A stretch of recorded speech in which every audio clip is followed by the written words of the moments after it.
நான் இங்கே என் உடலில் இருக்கலாம்.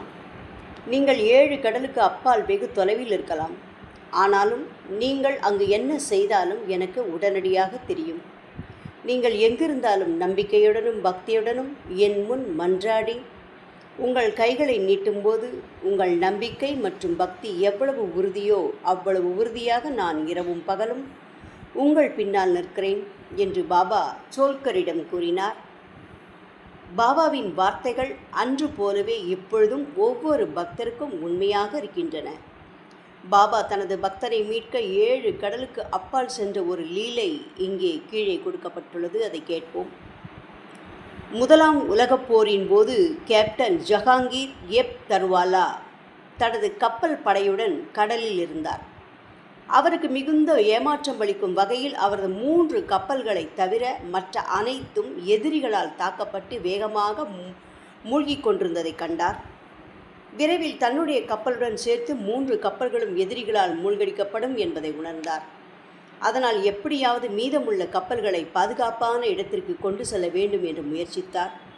இருப்பினும் தன் கண்களுக்கு முன்னால் தனது சகாக்களின் கப்பல்கள் கடலுக்குள் மூழ்குவதைக் கண்டு என்ன செய்வதென்று தெரியாமல் தடுமாறினார். அவர் தனது சட்டைப்பையில் எப்பொழுதும் பாபாவின் புகைப்படத்தை வைத்திருப்பார்.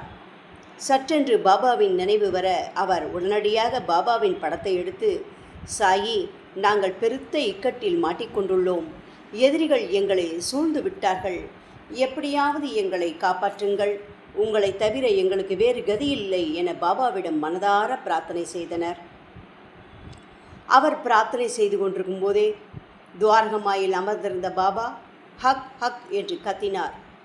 பாபாவை சூழ்ந்திருந்த பக்தர்கள் பாபா அமர்ந்திருந்த இடத்திலேயே திடீரென தலை முதல் கால் வரை முழுமையாக நனைந்திருப்பதைக் கண்டு ஆச்சரியப்பட்டனர்.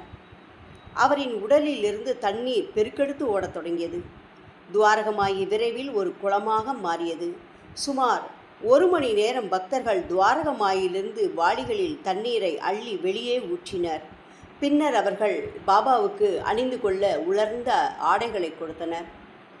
பாபா திடீரென உடல் முழுவதும் நனைந்ததற்கான காரணம் குறித்து எதுவும் சொல்லாமல் அமைதியாக இருந்ததால் பக்தர்களில் ஒருவர் அந்த தண்ணீரை கைகளில் அள்ளி தீர்த்தமாக குடித்து பார்த்தார். அது மிகவும் உப்பாக இருப்பதைக் கண்டு ஆச்சரியப்பட்டார்.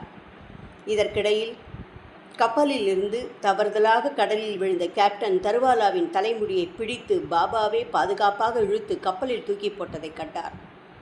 இந்த சம்பவத்திற்கு பிறகு 3வது நாள் மீட்பு நடவடிக்கைக்கு நன்றி தெரிவித்து கேப்டன் தர்வாலாவிடமிருந்து ஒரு தந்தி பாபாவிற்கு வந்தது.